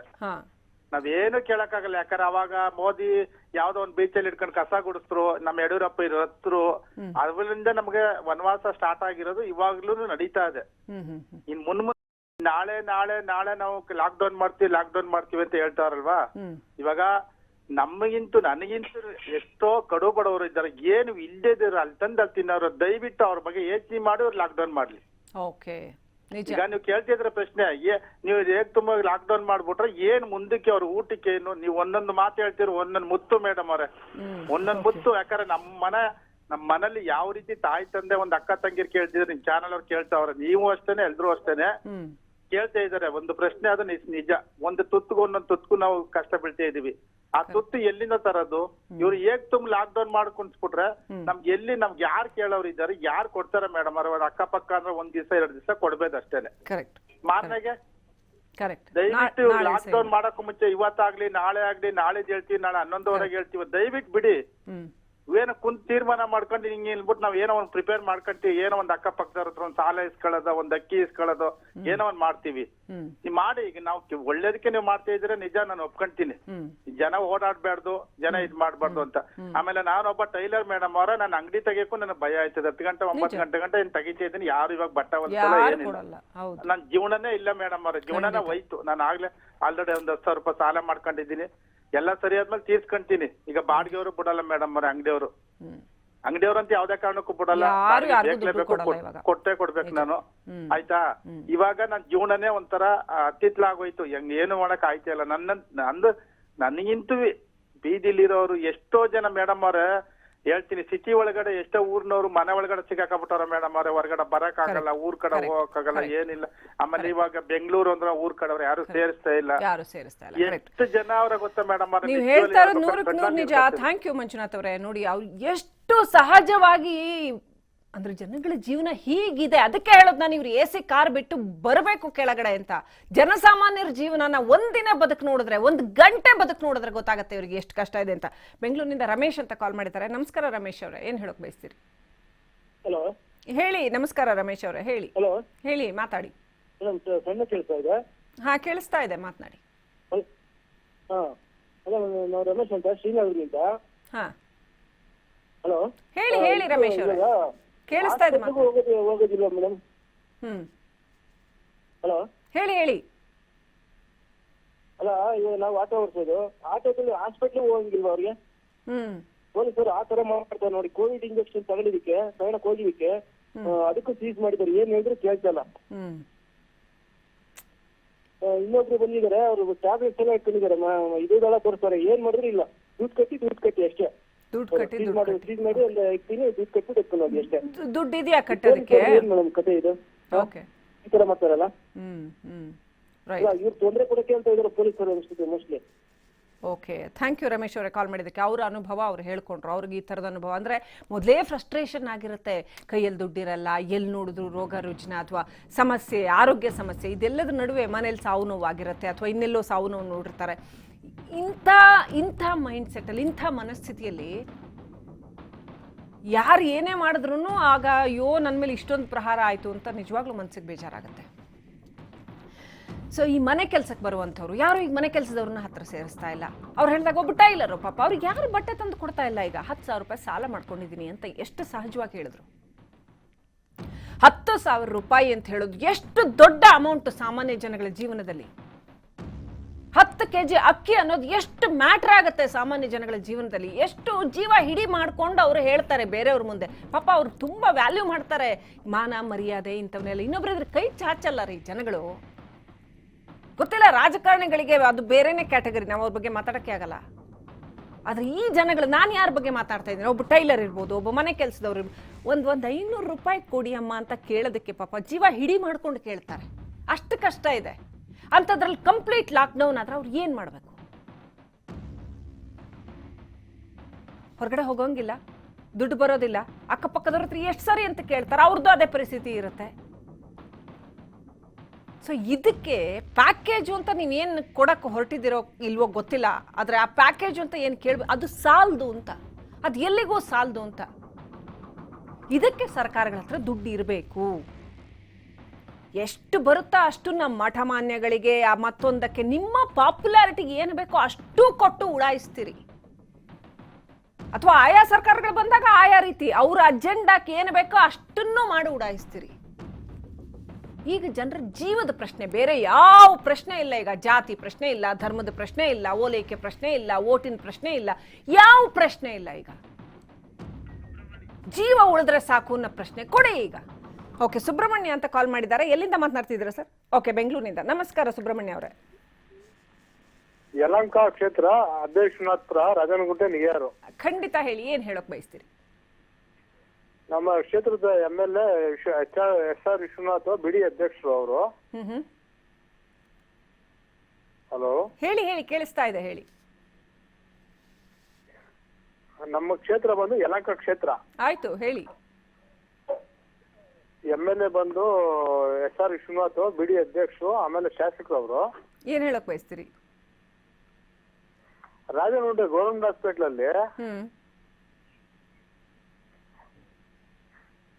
ಸುಬ್ರಹ್ಮಣಿ ನಮ್ದು, ಮಣ್ಣಿ ಅಲ್ಲ, ಸುಬ್ರಹ್ಮಣಿ. ಥ್ಯಾಂಕ್ ಯು ಕಾಲ್ ಮಾಡಿದ್ದಕ್ಕೆ. ಜನಗಳಿಗೆ ಒಂದೆರಡು ಥರದ ಕಷ್ಟ ಇಲ್ಲ. ಈಗ ಹೇಳಿದ್ನಲ್ಲ, ಲೈಫ್ ಆ್ಯಂಡ್ ಡೆತ್ ಸಿಚುವೇಶನ್ ಅನ್ನ ದಿನನಿತ್ಯ ಎಷ್ಟೊಂದು ಜನ ನೋಡ್ತಾ ಇರೋಂಥ ಸನ್ನಿವೇಶದಲ್ಲಿ ಮನೇಲಿರೋರಿಗೆ ಒಂದು ನೆಮ್ಮದಿಯ ತುತ್ತು ಎತ್ತಬೇಕಾಗಿರುತ್ತೆ ಅಷ್ಟೇ. ಅದು ಎಷ್ಟೋ ಮಟ್ಟಿಗೆ ಇಮ್ಯುನಿಟಿನ ಬೂಸ್ಟ್ ಮಾಡುತ್ತೆ. ಇವತ್ತು ನನಗೆ ಊಟ ಸಿಗುತ್ತಪ್ಪ, ನಾಳೆ ನಾನು ಊಟಕ್ಕೆ ಯೋಚನೆ ಮಾಡಬೇಕಾಗಿಲ್ಲ, ನನಗೆ ಊಟ ಇರುತ್ತೆ, ಇನ್ನೊಂದು ತಿಂಗಳು ಮನೇಲಿದ್ರು ನನಗೆ ಊಟ ಸಿಗುತ್ತೆ, ನನ್ನ ಮಕ್ಕಳು ಹೊಟ್ಟೆ ತುಂಬತ್ತೆ. ಈ ಭಾವನೆ ಇದ್ರೆ ಜನಗಳಿಗೆ ಎಷ್ಟೋ ಮಟ್ಟಿಗೆ ಮನಸ್ಸು ಸಮಾಧಾನದಿಂದ ಇರುತ್ತೆ, ಕಣ್ತುಂಬ ನಿದ್ದೆ ಬರುತ್ತೆ ರಾತ್ರಿ. ಅದನ್ನೂ ಕೊಡಕ್ಕಾಗಲ್ಲ ಅಂತಂದ್ರೆ ಇನ್ಯಾವ ಥರದ ರೈಟ್ ಟು ಲೀವ್ ಎಲ್ಲಿದೆ? ಲೈಫ್ ಎಲ್ಲಿದೆ ಅಲ್ಲಿ? ಹೇಗೆ ಬದುಕಬೇಕು ಜನಗಳು? ಸೊ ಅದನ್ನು ನಾವು ಕೇಳಿ, ಬೇಡಿ, ಆಗ್ರಹಪಡಿಸಿ, ಒತ್ತಾಯಿಸಿ ಅಂದರೆ ಜನಗಳ ಗೌರವವನ್ನ ಸರ್ಕಾರಗಳು ಎಷ್ಟರ ಮಟ್ಟಿಗೆ ಕಾಪಾಡ್ತವೆ? ಬಿಜಾಪುರದಿಂದ ಕಾಶಿನಾಥ್ ಅಂತ ಕಾಲ್ ಮಾಡಿದ್ದಾರೆ. ನಮಸ್ಕಾರ ಕಾಶಿನಾಥ್ ಅವರೇ, ಏನ್ ಹೇಳಕ್ ಬಯಸ್ತೀರಿ? ನಮಸ್ಕಾರ ಮೇಡಮ್. ಹೇಳಿ ಮೇಡಮ್, ಅದೇ ಪ್ಯಾಕೇಜ್ ಬಗ್ಗೆ ಮಾತಾಡ್ಬೇಕಾಗಿತ್ತು. ಏನ್ ಗೌರ್ಮೆಂಟ್ ಅದು ಏನ್ ಪ್ಯಾಕೇಜ್ ಇಲ್ಲ ಮೇಡಮ್, ಬಡವರಿಗೆ ಏನ್ ಮಾಡ್ಬೇಕು ಅದು? ಎಂಥ ವ್ಯವಸ್ಥೆಗಳನ್ನ ನಾವು ಕಳೆದ 60-70 ವರ್ಷದಲ್ಲಿ ರೂಪಿಸ್ಕೊಂಡು ಬಂದಿದ್ದೀವಿ ನೋಡಿ. ಟಿವಿ ಮ್ಯೂಟ್ ಮಾಡಿ ಮಾತಾಡಿ ಮೇಡಮ್, ಅದಕ್ಕೆ ಉತ್ತರ ಕೊಡ್ತೀರಾ madam?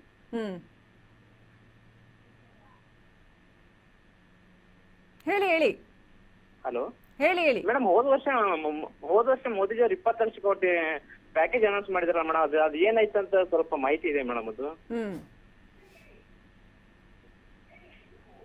Okay okay, thank you call ಮಾಡಿದ್ದಕ್ಕೆ. ನಾವು ನಮಗೆ ಕೇಳ್ತಾರೆ ಅಂತಂದ್ರೆ ನಾವು ಏನು ಮಾಡೋಕ್ಕಾಗತ್ತೆ? ನಾವು ಸರ್ಕಾರನ ಕೇಳ್ಬೋದಷ್ಟೇ. ನಾವು ಜನಗಳು ಮತ್ತು ಸರ್ಕಾರದ ಮಧ್ಯೆ ಒಂದು ಸೇತುವೆ ಕೆಲಸ ಮಾಡ್ತೀವಿ ಅಷ್ಟೇ. ಯಾವುದೇ ಸರ್ಕಾರಗಳು ಬರಲಿ, ಯಾರೇ ಜನಪ್ರತಿನಿಧಿಗಳಿರಲಿ. ಒನ್ಸ್ ಅಗೇನ್ ನಾನು ಹೇಳ್ತಾ ಇದ್ದೆ, ಈ ಮಿಡೇವೆಲ್ ಪೀರಿಯಡು ಅಥವಾ ಅದರ ಹಿಂದಿನ ಇತಿಹಾಸದ ಕ್ರೂರಿ ರಾಜರುಗಳಿಗೂ ಇವತ್ತಿನ ಭ್ರಷ್ಟಾಚಾರಿ ಸರ್ಕಾರಗಳಿಗೂ ಏನು ವ್ಯತ್ಯಾಸ ಇದೆ ಅಂತ, ಪರಿಣಾಮದಲ್ಲಿ ಏನು ವ್ಯತ್ಯಾಸ ಇದೆ ಅಂತ. ಅವತ್ತು ಜನಗಳು ಸಫರ್ ಆಗ್ತಾ ಇದ್ರು, ಇವತ್ತು ಜನಗಳು ಸಫರ್ ಆಗ್ತಾ ಇದ್ದಾರೆ. ಅವತ್ತು ಜನಗಳ ಜೀವಕ್ಕೆ ಬೆಲೆ ಇರಲಿಲ್ಲ, ಇವತ್ತು ಜನಗಳ ಜೀವಕ್ಕೆ ಬೆಲೆ ಇಲ್ಲ. ಹೀಗಾಗ್ಬಿಟ್ರೆ ಹೇಗೆ ಅಂತ, ಇದು ಜನರ ಸರ್ಕಾರ ಅಂತ ಹೇಗೆ ಅನ್ನಿಸ್ಕೊಳ್ಳುತ್ತೆ ಹೀಗಾದ್ರೆ? ಸೊ ಇಡೀ ಕರ್ನಾಟಕ ಆಗ್ರಹ ಪಡಿಸ್ತಾ ಇರ್ತಕ್ಕಂಥದ್ದು ಲಾಕ್ಡೌನ್ ಸರಿ, ಅದ್ರ ಲೈಫ್ ಡೌನ್ ಆಗೋದು ಬೇಡ. ಜೈಲಿನಲ್ಲಿರ್ತಕ್ಕಂಥವ್ರಿಗೂ ಕೂಡ, ಕ್ರಿಮಿನಲ್ಗಳಿಗೂ ಕೂಡ ಊಟ ಕೊಡ್ತಾರೆ ಅಂತಂದ್ರೆ ಬದುಕುವ ಹಕ್ಕು ಅಂತ ಅನ್ನೋದು ಎಲ್ರಿಗೂ ಇದೆಯಲ್ಲ, ಅದಕ್ಕೆ ಗೌರವ ಸಿಗಲಿ. ಕನಿಷ್ಠ ಪ್ಯಾಕೇಜನ್ನ ಬಡವರಿಗೆ, ಶ್ರಮಿಕ ವರ್ಗದವರಿಗೆ, ನಾಳೆ ನಾನು ಊಟ ಎಲ್ಲಿಂದ ಸಿಗುತ್ತಪ್ಪ ಅಂತ ಚಿಂತೆ ಮಾಡೋರ ಬಗ್ಗೆ ಸರ್ಕಾರ ಗಮನ ಹರಿಸ್ಲಿ. ಗಮನ ಹರಿಸೋದಲ್ಲ, ಆದ್ಯ ಕರ್ತವ್ಯ ಅವರದ್ದು. ಒಂದು ಕರೋನಾ ಕಂಟ್ರೋಲ್ ಮಾಡುವಂಥದ್ದು ಫಸ್ಟ್ ಅಂಡ್ ಫಾರ್ಮೋಸ್ಟ್ ಕರ್ತವ್ಯ ಆಗುತ್ತೆ. ಅದ್ರ ಜೊತೆಗೆ ಈ ಪ್ಯಾಕೇಜ್ ಅಂತ ಏನು ಕರೆಯಲಾಗ್ತಾ ಇದೆ, ಅಕ್ಕಿ ಇರ್ಬೋದು, ಹಣ ಇರ್ಬೋದು, ಇದನ್ನೆಲ್ಲ ಕೊಡುವಂಥದ್ದು ಖಂಡಿತವಾಗ್ಲೂ ಸರ್ಕಾರ ಇದನ್ನ ಮಾಡಲೇಬೇಕು ಅಂತ ಹೇಳ್ತಾ ಈ ಕಾರ್ಯಕ್ರಮ ಮುಗಿಸ್ತಾ ಇದ್ವಿ. ನಮಸ್ಕಾರ.